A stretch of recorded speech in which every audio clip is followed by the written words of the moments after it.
Hey there, bibliophiles and those raising bibliophiles. Without ratings and warning labels, finding which books are appropriate for your children to read is like navigating wild terrain without a map and a compass.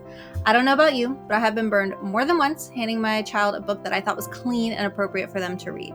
I'm a fellow mom, educator, reading specialist, and literary enthusiast trying to find great books for my children and yours to read.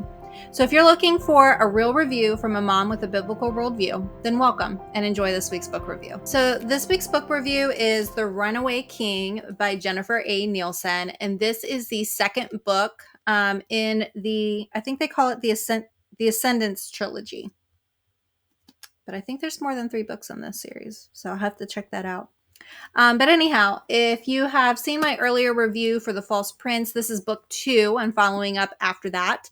So it definitely picks up a few weeks after book 1 ends. Jaren is facing a new set of problems, and most pressing is impending war. So the story opens with his family's funeral and an assassination attempt on his life that leaves him really on the brink of losing his kingdom and some of his friendships. So in an effort to save his country, he pretty much walks into the hornet's nest, and the outcome is far from what he expected or prepared for.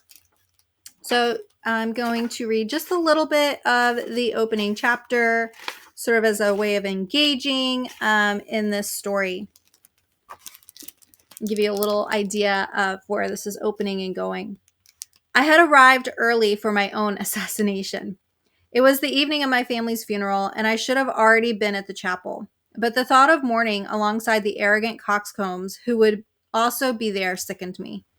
If I were anyone else, this would have been a private matter. For a month, I had been the king of Carthia, a role for which I had never been prepared, and which most Carthians believed was entirely unsuitable for me. Even if I wanted to disagree, I had no credibility for such an argument. During the first weeks of my reign, courting favorable public opinion had hardly been my top priority. Instead, I had a much bigger task, convincing my regents to help prepare for war I felt sure was coming. The biggest threat came from Avenia to the west. Its leader, King Vargan, had come to the funeral unexpectedly. Maybe his claims of only wanting to pay his respects sounded sincere, but I was not deceived.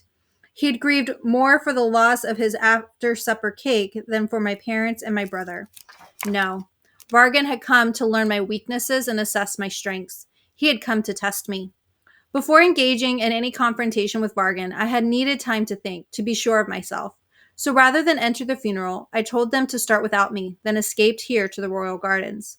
This had become my favorite place on the frequent occasions when I needed to get away from everyone. The bright springtime flowers were surrounded by tall, dense hedges and lined with plants of every variety. Majestic trees kept the view from above concealed through most seasons of the year, and the grass was soft enough to make bare feet nearly mandatory. In the center of it all was a marble fountain with a statue at the top depicting King Artolius I, a grandfather from generations ago who had won independence for Carthia. My name, Jaren Artilius Egbert III, partially came from him.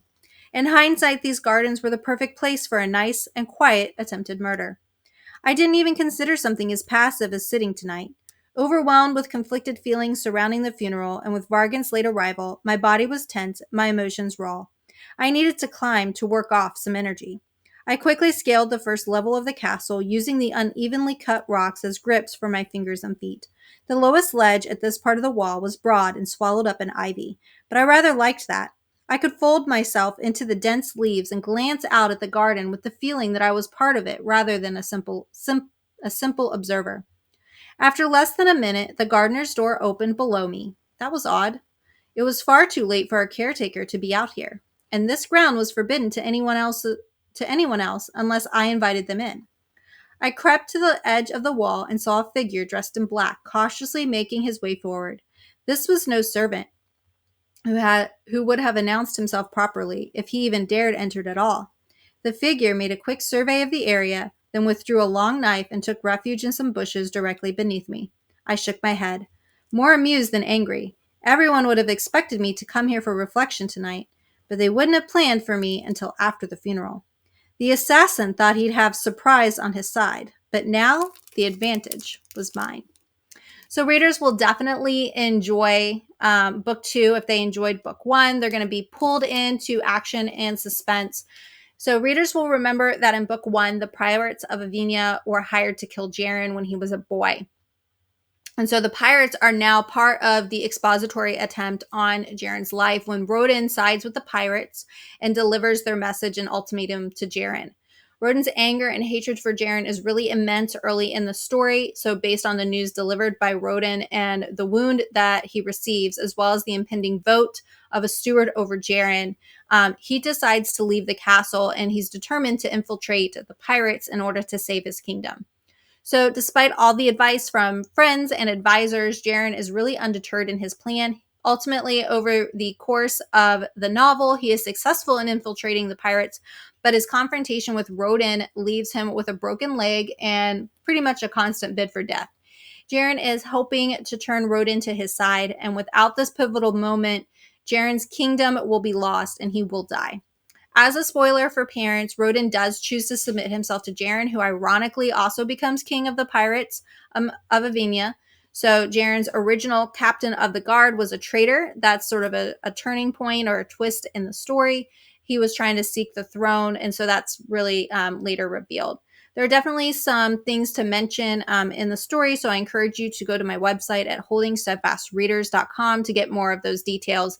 Imogen is a character who is presented in book 1. She's definitely a caretaker and helper to Jaren Sage in that story, in the same way she does that in this story. However, there is a sort of a budding relationship with them in a sense, but she knows that ultimately he is pledged in marriage to a princess, and so that really limits the relationship there, and she ends up choosing to sort of separate from him.